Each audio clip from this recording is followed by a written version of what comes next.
Hey, what's up? Welcome to the Jungle Brothers podcast. Today, Paulie and I are going to be talking about the 3 signs that you might be overtraining.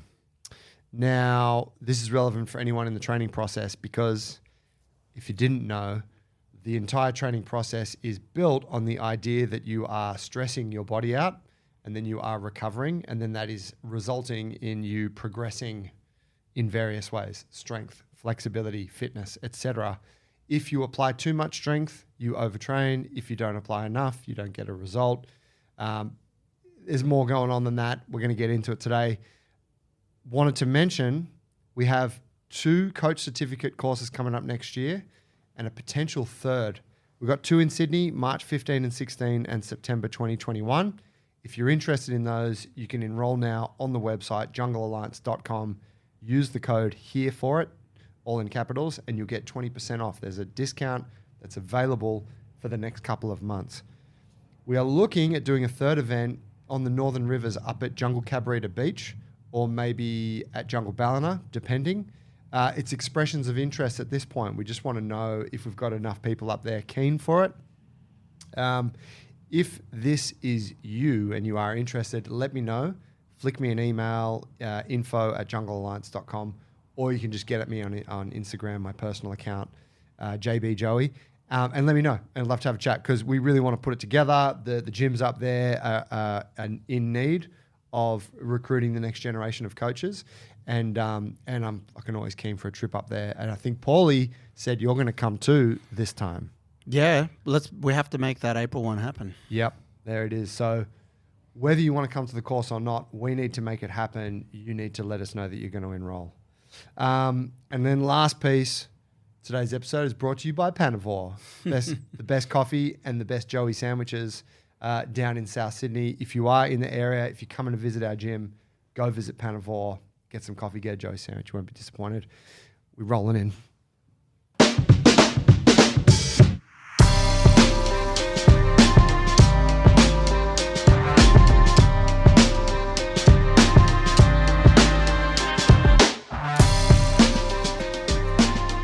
Bro, I like that cup you got there. I just noticed because, this cup that I have, I've been so stoked with it. We're talking Yeti cups, reusable cups, stainless steel, over-engineered. Yeah, that's the fucking the byline. Yeah. So yours is just a shorter version. I haven't seen that. So I got that same size, which I got that size when it was the smaller size, which I'm sure you did the same. Because I had the previous one. Too wide, doesn't fit in cup holders. Yep. And then someone the other day showed me they got this, the 8-ounce Rambler. And I'm like, fuck, when did they come out? She's like, these are new. And I was like, shit, I need that. Because, that one, you never want to fill it to the top, right? Yeah. At least with coffee. Yeah, so this is the equivalent of like a small cup at a cafe here in Sydney or here in Australia. And so, it's perfect. I actually just got it today. Thank you for commenting. I feel like I'm getting a disproportionately large amount. It's the pink shirt, my eyes, and the fucking... I'm here for it. Everyone secretly knows that Joe's getting fired today. Yeah, I get a lot of compliments today. Yeah. But I can see myself using one of those cups. I kind of need a second one because otherwise I'm like, it'd just be more convenient because I'm fucking drying, washing the same one. Bro, buying a reusable coffee cup, it's akin to buying a new book. There is, even if you are strapped for cash, it's very hard to find a reason not to. Because you're like, oh, I'm doing a good thing. Like, it's good for my brain or it's good for the environment. And you drink enough right? Like, you use it every day. Yeah, there's fucking a lot of shit ones out there. It's worth getting a good one because the problem is, like, people just getting that one and then they, it's like they just don't respect it enough and then it ends up they leave it somewhere. Buy once, cry once. I like that a lot. Yeah. It's better than measure twice, cut once. Well, yeah, I mean, that's good too. But no, like just buy the expensive one that's really good that you're going to be stoked with. Yeah. Especially if it's an item that you use regularly. I apply that to any of my tools. And this is I'm very fortunate to be able to do that. We're privileged, if you will. It's a tool privilege. To talk about coffee cups. Right? We were talking about privilege before the show. And it's, like when you put your hands on the tool and you're like, oh, I'm so glad I got this really nice quality pair of pliers, right? Yep. Whereas when you pick up the shit ones that you bought at Bunnings, Craft Right or whatever, every time you pick that fucking, and they'll last forever. That's the problem. They'll last forever. But every time you'll be like, fucking, Oh, you you should have got the good ones. Yeah, you're going to leave them at the job site. Yeah. Yeah. Like it's like purgatory. You know what I mean? So same thing. If you're sipping your coffee from the cheap cup, you're like, I fucking should have got the good one. There you have it. I'm planning on raining down on everyone at the gym because it's gotten outrageous. We've moved away from it enough. Have you seen? Because the gym's so busy lately. Lots of people are having coffee club after training. Yeah. But our bins are filling up. Yeah. They just lost the thing. So I'll be cracking down in the new year. You know what would? It's a fucking great idea. I want to buy. Stock them here. You know what would be sick? What? Would be a picture board. Like imagine a Polaroid photo of each of the people that goes to coffee club. Yep.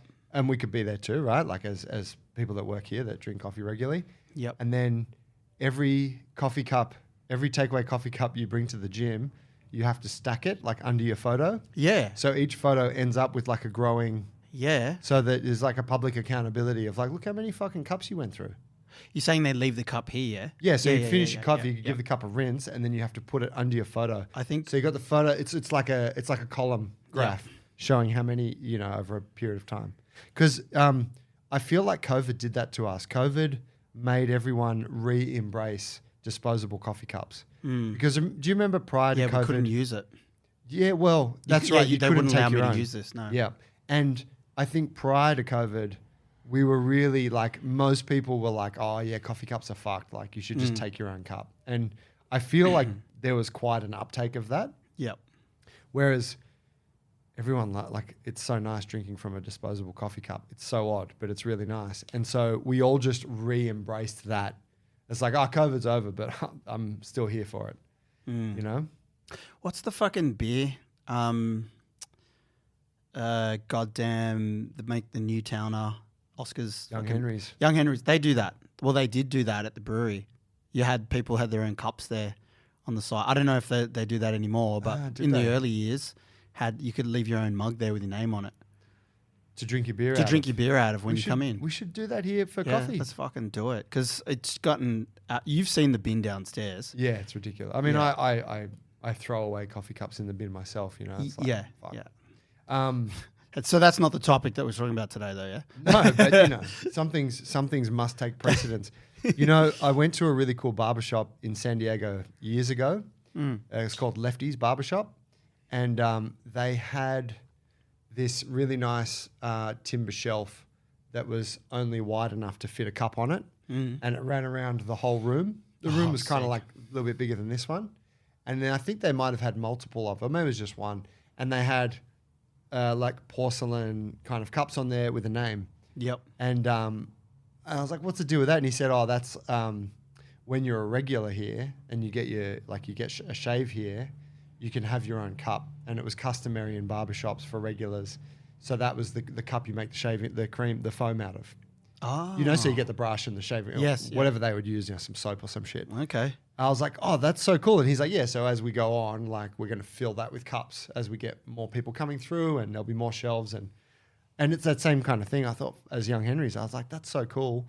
I'd love to have that downstairs. I'd put my coffee cup there. Fuck yeah. Sick one. What the fuck are we talking about? 3 signs of overtraining. All right. The overtraining piece, what's commonly spoken about here? Let's just sort of flesh out the discussion for folks. Okay. You train, you create stress on the body adapts to that stress and it becomes stronger, fitter, whatever. If you train too hard or too much, then the stress starts to win that battle and your recovery becomes inadequate and you start to go backwards, right? You're not progressing now. If you don't apply enough stress, then there's not enough of a drive for the body to change. And so then you don't get stronger, you don't get fitter, you just kind of stay the same as what you are or maybe go backwards a little bit. Now, there's obviously 2 parts in that. There's the stress part and then there's the recovery part. So what is commonly said is that you're not overtraining, you are under-recovering. I believe this statement to be absolutely true. And so, but it also doesn't negate the fact that for some people, focusing on pulling the training back is going to be a better solution than on dialing their recovery up. Why is that, Joe? Okay. So the recovery is you sleeping, whatever, getting active rest, taking a walk, doing things that promote blood flow, like stuff that is kind of adjacent to exercise, but not deliberate exercise, right? Mm-hmm. Maybe it's, whatever recovery might be for you. It might be some ice baths, it might be some sauna, shit like that, meditation, breath work, etc. So let's say that you have a given amount of that you do. This is how much I sleep most days. This is, I go for a walk a couple of times a week, blah, blah, blah. This is my recovery quota. And then you have, your training quota. Well, for people in a busy lifestyle, let's say parents, business owners, hardworking folks, it might not be feasible for them to upscale their recovery efforts. So you might be like, hey man, I need you to sleep like an extra 60, 90 minutes per night. We're going to need to get some more protein in your diet. It would be really great if you could, try and get like 5,000 steps every day, blah, blah, blah. Great things. For some people, it's like, that's just not going to happen. And so if you can do that, then that's amazing. And then you don't have to change your training output. Just keep that, dial up the recovery, and hopefully you hit a nice relationship there. But for a lot of folks who are already kind of redlining in life, and I think this really does speak to a lot of us, you probably are just going to have to dial back training a touch. Now, this is not a discussion about like you pulling back your training, right? But this is more a discussion about when to know when you're at risk of overtraining. So when you are at risk of like crashing and burning, because that relationship between the stress and the recovery is not on point. And so let's hit them up. These are in no particular order. The first one, and I've got this at the moment, which is kind of what brought it up, is when a niggling injury starts to rear its head again. So you're doing the thing, you're training, it's going great, and then that thing that you often get, and you usually have this narrative in your head of like, my lower back's always a bit like that, or my knee, whatever. But the thing starts to flare up. Out of nowhere, you're like, oh, fuck, I'm feeling it in my back, right? Not really sure why. I didn't have an incident in the gym or, in life that caused it. It's just flared up again. Or your knee becomes swollen. My knee's gotten swollen again and it's stiff. Not sure why. Or fucking fill in the gap with whatever little ailment you want. This is one of the main signs that the universe gives to you to let you know, hey man, something bigger is coming up on the horizon and this is your chance to correct course or you're going to have to eat shit. Can I clarify? Because the conversation is about overtraining, say, over weeks and months. Because I can see that is definitely an answer. A different thing if you're overreaching, say, because those things can also come up if you lifted too heavy and you're fucking just moving too quickly. So, but it's not necessarily about that, which is, I think that's a valid thing that happens as well. Those niggles can come up if you're just fucking going too heavy. But the conversation around here is more like balanced with my lifestyle over the course of the week. Am I putting too much volume on my body? Yeah, that's right. That's right. But I would say to that, of course, there is a caveat that one particular incident in the gym could be the cause of the thing. I think it's more when there's a pattern of that kind of thing. And even to that point, right, whereby you went too heavy or you went too fast and now your back's sore, if you repeated to go heavy and fast again the next week, and then you would probably you then end up in this same slot of like now you're applying this level of stress that your body's not in a position to absorb, right? So are you overtraining? Well, it's a fair question. So okay. So one of the times when you're at greatest risk of overtraining is let's lay out a few, right, for the sake of the discussion. So you're coming back from being, let's say you're coming back from being sick and you've just gone from 0 to 100 and like tried to jump back in, really hard. Yep. Body wasn't ready for it. Okay, you could hurt yourself. Let's say you've taken up a new sport and you now have to go to soccer practice 2 nights a week and play on the weekends, but you're still keeping your 5-day-a-week gym routine plus work, right? Okay, you've just added heaps to your training load. There was no ramp up to that. Yep. Let's say shit's going on at home. Your kid's been sick, or there's something going on with your partner. Maybe you're having like some marital stress, right? Maybe it's just like You're not sleeping. right, and that is a load of its own, right? That pushes you over the top. But one of the other ones that's really common in the training is for someone that's in the training scenario is you're on a program and you're towards the end of the program. So I can tell you for me, I'm in week 7 of an 8-week program and it's been some pretty barbell heavy stuff, right? Now we've been doing, I've been doing some Zercher deadlifts for the first time, which has been really great. But for me, my body, I can feel, wow, this is a pretty extreme exercise, right? The range of motion that you're loading the back and the hips through, and that is like really quite unique. It's something that I haven't done a lot in my training. And if we look at that like 7-week timeline, weeks 1 and 2, you're kind of new exercises, you're finding good working limits. You're not going super heavy, right? Because you're getting used to these new exercises. But then say weeks 3, 4 onwards, now you're at a good working weight. You're starting to apply some progressive overload. So cool. Let's go 5 kilos heavy this week. Cool, that felt all right. Let's go 5 kilos heavy this week. Before you know it, at week 6 or 7, you've been progressively adding weight intensity week on week. You've now got no easy sets. They're all hard. You also have the accumulated fatigue of 7 weeks of working on these same exercises. So your body is like your physiology is in a very different scenario to what it was in on week 1. Because week 1, you just came in fresh. You maybe took a week off doing the heavy shit, playing with some new stuff, right?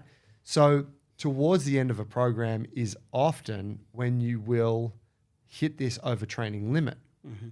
Now, this is part of this is a factor of periodization in strength and conditioning, because as we've already acknowledged, the stress and recovery piece is what you need to make gains. And so it is known that towards the end of a program, your body's like you're often on a bit of a knife's edge. And that's why when you finish a program, you'll usually do a deload week, or like you'll just back it off. And it's like, no, 8 weeks was what we wanted. And if you've kind of got the balance right, you shouldn't be getting injured or something at the end, but you should be almost close to, right? Because the idea is that you've like maxed out the results kind of metric. The intensity started low at the beginning, therefore the equivalent recovery required at that time was also low. And then, and you could look at that recovery as, oh, what's your general lifestyle? And how do you run your life? And then the closer you get to, 7 out of 10, 8 out of 10, 9 out of 10 later in the program, are you really optimizing at that end of your scale? Is it equivalent to the work that you're putting in? And if that's slightly off and you're there doing it at 90%, it's really dangerous.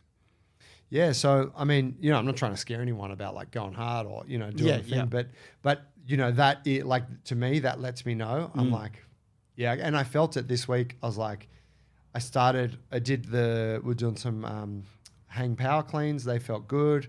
Weight had gone up, got to the Zercher deadlifts. First set, these don't feel good. And, I'd had a treatment on my lower back a couple of days prior.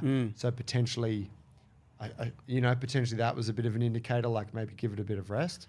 But whatever happened, I did a few sets. Yep. And I was like, back fucking hates that. And now the back's a bit sore.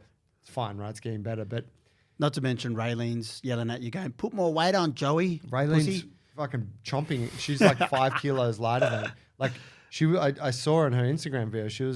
I was doing 75 kilos. Yeah. She's doing 70. No way. Yeah, she's a monster. Is that the one where your hips stay high and you kind of like in back flexion and you roll it up?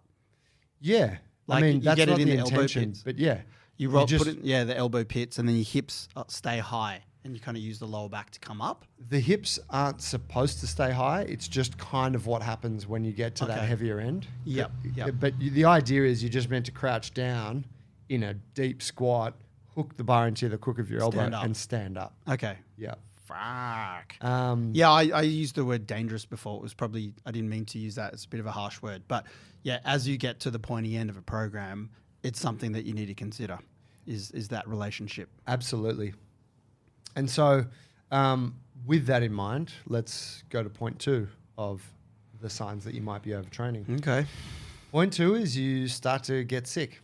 You like, catching colds, sore throat, whatever. It's usually kind of the thing that you get, right? For me, it always used to be sore throats. These days, it's more of a cold kind of thing. But illness starts to creep in more into your life. And of course, just like with the gym thing, there could just be these one-off scenarios. Your kid brought a bug home from daycare, whatever, or your flatmate's sick, right? You're probably going to get it. But I do find these things are, more often than not linked, right? And even sort of adjacent to the illness thing is like, for some people I know it's like cold sores. They start to get cold sores, or you start to get ulcers, right? I know, like I get sometimes kind of like eczema, like some of the skin on my hands starts to break, and it kind of just won't heal. Yep. And I'm like, and it always comes about when I'm just pushing it a little bit too much. I don't know what your third point is there, but like I also get your sore joints. Like my joints take time to recover. And they're just a bit achy. So my body's a bit achy. For my body type as well, I feel tighter. Like I just feel tighter when I haven't recovered enough. And I don't know if that's kind of in a similar vein, that dealing with too many things and, putting stress on the body without it having a time to relax. So I kind of get tighter and I get achy joints. And do the achy joints, like, is that something that you feel when you're training, or is it more outside of the training? It's more like outside of the training. Right. Yeah. So it's like, you could say it's more under recovering maybe. And I know it's kind of two sides of the same coin here, but, especially if I'm training on a program and I'm not recovering well, say sleep, which is always a thing with young kids and stuff. Yep. I'll wake up feeling that way in the morning. So my joints are just achy, a long time to warm up. And then when I get into my sets, I can feel it in my sets. So I just don't feel optimum, I don't feel loose and just a bit tight, like in my kind of tight areas. And I'm, usually feel that in my chest or something like that, just in my pecs or whatever that is. Like to that point, whether it's, whether it's under recovering or overtraining, right? It's like 6 of one, half dozen the other, but you can, for the listener, like if you're waking up and you feel like that, if you just didn't train that day and got a good sleep that night, you would imagine it'd probably take care of it, right? Yep. But that is usually kind of not an option in our minds, because you're like, no, I'm training tonight. Like tonight's boxing night, or I got my lift session today. Yes, yeah. And as a disciplined, consistent person, you show up for that session. Yeah. Also, you're mentally as well. Like you like to train as well. Yeah. Like that discipline thing, you want to keep that scorecard going. And then you got training partners and a coach and whatever that you want to show up for. So you keep doing it. So yeah, like when I started having kids ages ago, I fought that for a couple of years. And then, I really had to reflect and then basically kind of flip my training based on how much I could recover. So if I woke up feeling that way, like I couldn't train that day because it was not useful to be training. I already had the stress on my body. It's not the type that I enjoyed. So I had to kind of go through this period of, just trying to find the balance where I would train to the level of my recovery that day. Does that make sense? Yeah. And so what would it look like when you would go through that decision-making process? Well, some days it was more obvious than others, like fucking slept 4 hours last night. So it was pretty obvious. And then others, it was like in the warm-up, train, but throw away the expectation of the program in terms of like being really strict on sets and reps and work to the sensation. So RPE scale, basically. I'd use that. I'd really go, what is my RPE? Stick to that today. And you would choose your RPE based on how you felt? Yeah, and where I was in the program. So like, if I was towards the 6th week of a 6-week, then I'm supposed to be at RPE 9. Based on how I'm feeling, I'll just go, I'm going to go to RPE 8 today. Right. Do you know what I mean? Yeah. But I'd tell myself that going into the session. And, it took a while to kind of break up with that rigidity and, doing what is prescribed. Don't be a bitch. But also, that didn't work for a time. So I'm like, I have to balance this out.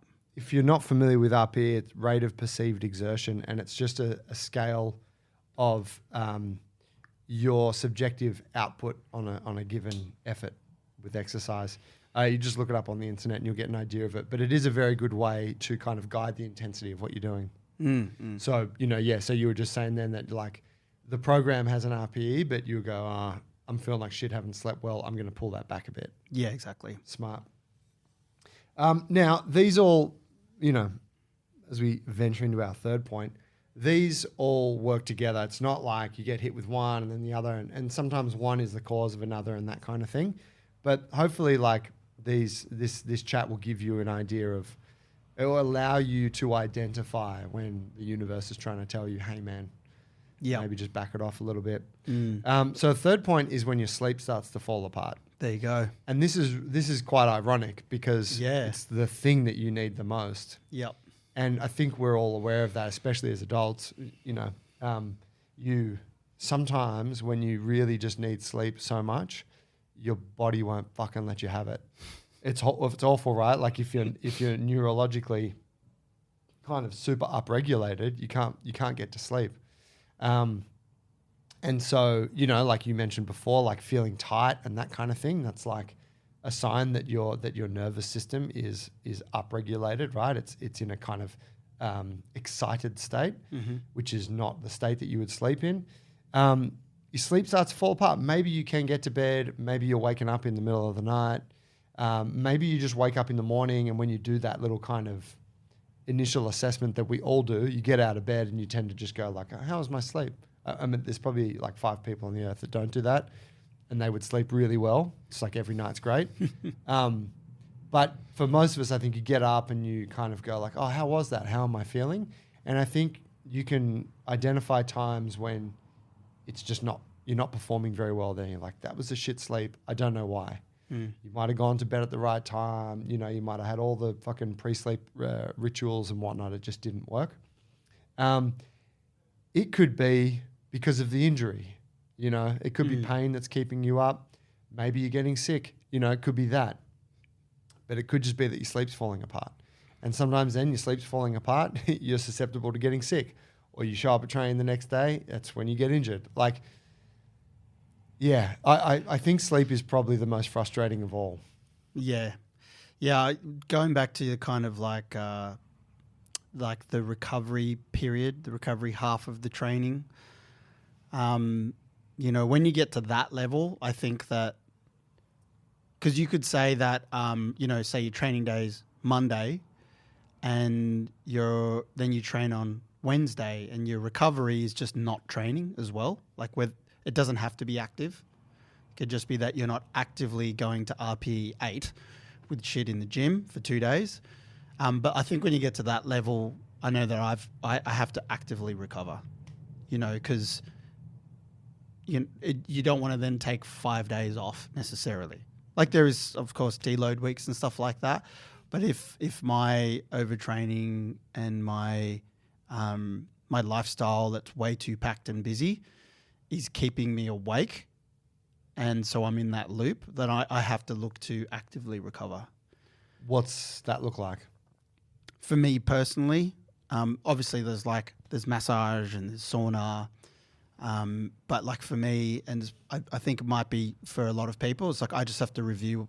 I've got too many things. So the lifestyle factors, I'll try to look at that. It's usually pretty obvious. whatever. My sleeping ritual's bad. I'm on the phone too much. I'm not respecting sleep enough. I'm drinking too much coffee. And then it's like, fuck, I haven't seen my friends in like 2 months. I often like have to go see friends just because I'm just, in this kind of routine and I need to do things that I know I enjoy. I have to do joyous kind of things. Like I have to go play soccer at the park or get back into sparring like I've done in the last 3-4 months. Oh, sorry, striking. And do they fulfill some of the active recovery part you mentioned? They do, yeah. Because Wow. like the training and the stress outside, like the way I've come to understand it is the body just sees all stress as stress on a physiological level. So I've like just worked out that those things relieve my stress or cause residual stress in the background just because I'm not kind of ticking those value boxes in my life. Yeah. Which is strange, eh? But it is, no, it also sounds really intuitive. yeah, so I have to go and like hang out with friends or something, go do something, or like, hey, when was the last time we actually went to the movies? Or because especially when you got family and stuff, sometimes you don't realize how much of it is logistical communication and routine. Yeah.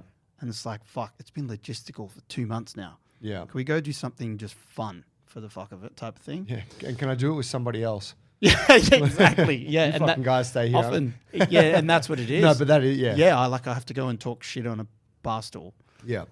stuff like that. So yeah, I have to go and just not just do the physical recovery, but I have to look at the other buckets in my life. Spiritual recovery. The spiritual recovery, bro. Spirit Siggy, brother. Yeah, bro, that makes sense. Spirit Siggy, of course.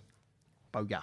Yeah, so that kind of actually brings up an interesting facet of the thing, which is like, it's not all physiological, right? Yep. Which, potentially a greater discussion in that. But yeah, like knowing that you need to back off a little bit, finding a way to get some kind of work in, still keep your training up and whatnot, but just knowing that you're being told to back off a little bit. The dilemma there is that if you're towards the end of a program or something or whatever, you don't want to back off, right? Because it's like, I got to win again next week. And so you can make that call for yourself, right? Maybe there are things that maybe you can keep the training load at what it is, but you can dial up your recovery. Yes. Right? Or like immune practices or something, in order to see it through. It's not like it's not like a done deal at that point. But I think it's really helpful when you can see those messages wherever it's coming from and you can heed it and then you can act accordingly. Because we all know those folks, we have them in the gym, a bunch of them over the years, who just constantly train so hard that they run into that, like they crash and burn, and then they have to have a few weeks off, and then they get back into it, and then they build back up, and then they crash and burn, and it's just this cycle that keeps repeating. It reminds me of like another kind of factor of how you know that you're overtraining. It's just when your results linger, when they just plateau. You just stop going up in numbers or whatever the thing that you're working on. And that you can see that as the same as like over the course of the whole year, I worked too hard and crashed and had to take time off and then try to do that again in that pattern. Like over the year, your results aren't kind of going the way that you'd like them to go. But yeah, you just stop fucking progressing. Yeah. And we're all here for the gains, right? Mm-hmm. Hope that helps for y'all. This episode will be on YouTube. You could leave some comments there. We're probably not going to check them. I don't think the YouTube account's really warranting us to check the comment section yet, but who knows? Someone might be watching this video 35 years from now, and there might be 1 million comments on it because it's gone viral. Have you thought about that, Paul? I have not. I just realized that I haven't looked at the camera once until just now. How about that? Yeah. You're a present guy. Yeah, I'm here.